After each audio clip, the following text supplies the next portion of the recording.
Welcome back. You're still watching The Globe. It's a big sports story now. Kenya and Zimbabwe have been booted out of the qualifiers for the 2023 Africa Cup of Nations finals after failing to have their FIFA suspensions set aside by this week's deadline. The football associations of both countries have been suspended for political interference and were only included in the draw for the qualifiers on the proviso that they would be cleared by FIFA to compete. According to a Confederation of African Football statement, the two associations, Football Kenya Federation and the Zimbabwe Football Association, will be considered losers and eliminated from the competition. Groups C and K will be composed only of 3 teams, and the order of the matches will be maintained in accordance with the match schedule. The 2 sides in each pool will advance to the finals in Ivory Coast next June and July. Both Kenya and Zimbabwe associations were dissolved by their respective governments last year and subsequently suspended by FIFA in February. Kenya's Sports Ministry disbanded its football federation as President Nick Mwenda was charged with multiple counts of fraud, while the executive committee of Zimbabwe's association was dissolved amid allegations of the misappropriation of funds.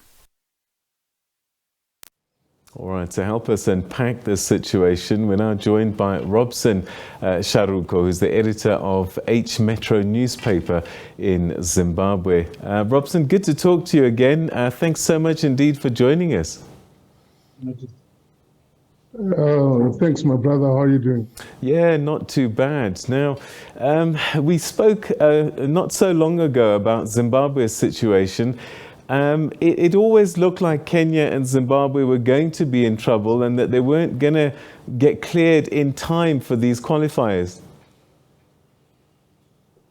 Yeah, it was a big problem. I think there was even a surprise that the 2 countries were added into the draw for the 2023 AFCON qualifiers, because the expectation then was that after the decision by the FIFA Congress, which was unanimous, that Zimbabwe and Kenya had gone against the tide in terms of how associations which are in a crisis should resolve their crisis. There wasn't that expectation that the 2 countries would be named in the draw. So I think we were surprised, but it gave us a filter of hope, a window of opportunity. And there were some efforts, especially in Zim, that were done to try and ensure that the Warriors would play at the AFCON finals, in the AFCON qualifiers. And the players, we had voices from the players, a number of them saying that, this is a chance for us to showcase our skills. This is a chance for us to even market ourselves. And please give us this chance to go and fight for our country. But unfortunately, I think the authorities decided, like in Kenya, that if the prize was not playing in the AFCON qualifiers for 2023, for them to clean what they say is a toxic football environment, then so be it. So do Kenya and Zimbabwe have any recourse in terms of trying to participate in these qualifiers? No, not really. I think there was a suggestion that the Zimbabwe should actually take their case to the arbitration, sport arbitration, CAS, and if they roll in our favor, it means that we could play in the qualifiers. But you can understand that there isn't that space between now and the start of the qualifiers. The Zimbabwe game against Liberia is only on the 9th, or had been scheduled for the 9th of next month. So there isn't that time for the argument to be taken, for this side to say we are right, this side to say, no, you were wrong. So that's why it has brought us to where we are right now. And it's a big disappointment, I think, in terms of the players themselves. They feel the pain just like the fans, because the fans, whenever Zimbabwe is drawn against Bafana Bafana, it sparks some excitement within our fans, because in Zim, the Bafana Bafana, they are the real opponents. And every time we beat them, we've got better satisfaction of that result than against any other nation in world football. I think it evokes all the memories about, when Bafana were introduced were returned to the world stage, and we beat them 4-1 at the National Sports Stadium, beaten over scoring a double. So all those memories are evoked whenever we face Bafana. We consider them to be the big brother because they've won the Nations Cup, but we always believe that we've got the better players and better football. What South Africa have is the money and the better organization. So whenever we get a chance to beat them, we feel very, very excited. Unfortunately, it won't happen. And, the funny story is in Harare today, they're saying that gives Bafana probably their best chance to go back to the AFCON because they were missing in the last one, simply because the Warriors are not there. Of course, we know that even in the World Cup qualifiers, Bafana beat the Warriors in Joburg and drew here. So it's just the banter among the fans. But unfortunately, that will be missing because of the ban on Zimbabwe from taking part in the qualifiers for Cote d'Ivoire. All right, it's one thing for FIFA officials to sit in Zurich maybe and look at international football and see governments taking actions in their countries against sporting federations. And it does seem on the face of it very simple. If the governments of the day get involved in sport, then that country must be banned. But let's start with Zimbabwe, and it's not as simple as that, is it?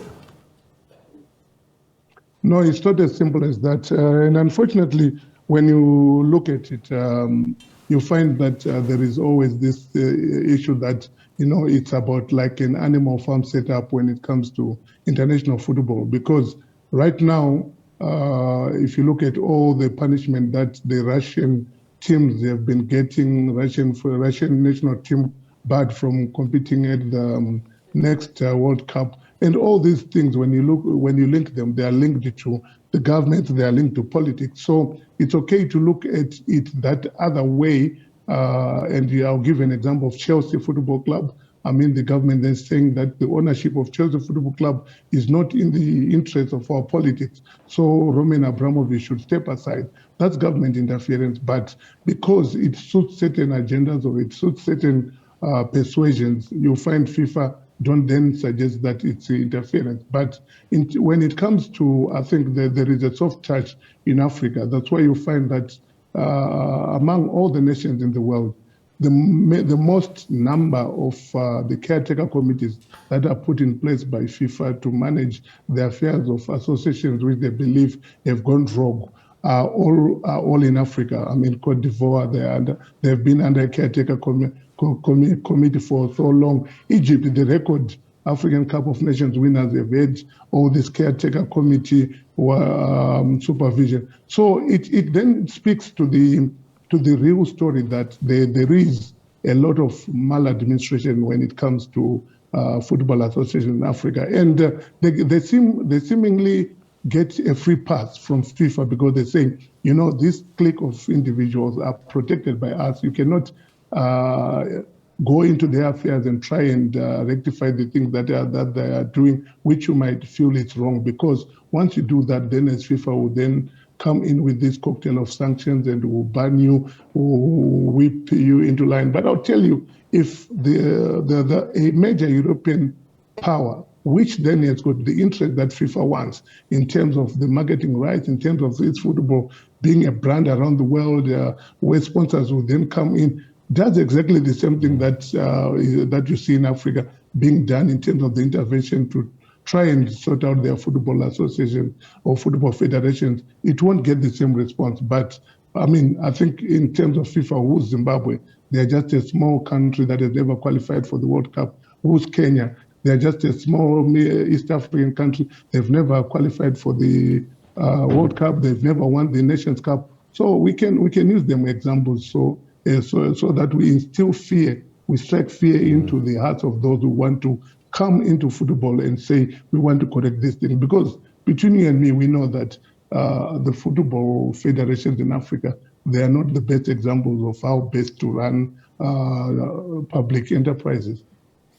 And I wanted to talk about that because what must countries do if the people running their football associations are accused of corruption, misappropriation of funds, and even sexual harassment of referees. Should the governments just step back and watch? I think everybody can understand why you are concerned, and I think deep down, even within FIFA itself, there is an acknowledgement that some of these malpractices should be investigated, because they bring the brand even of FIFA itself into disrepute. But I think there isn't that willpower, because when it comes to FIFA, it's almost like a chess game. It's the interests of those who are in charge of FIFA matters more than the interest of you as an observer who feel that what is happening here is wrong. If you say the sexual harassment of female referees being forced into a situation whereby they then sell their bodies to these willing leaders who say, if you don't do this, then you are not going to climb up the ladder. We're not going to give you games. Then they look at the current scenario in world football. For the first time in the history of the FIFA Men's World Cup in Qatar this year, there will be 5 female referees. This is a huge development in terms of the capacity and in terms of the development of female referees in world football. But these people who are here, these female referees, would probably say would have been in the similar shoes of those referees if we had practiced in a society that judges us on the basis of our competency rather than on the basis of the beauty of our faces. So that is a huge thing. But in FIFA, I think the FIFA officials will be looking at how do we get the number of votes to ensure that we've got the FIFA World Cup every 2 years? How do we ensure that Gianni Infantino is voted back into office next year? So when you get all that mixture of politics, the interests, the individual interests, these issues about corruption, these issues about respect for females, these issues about, giving everybody a fair chance to grow, a fair chance to develop their skills, using the money that it's intended for.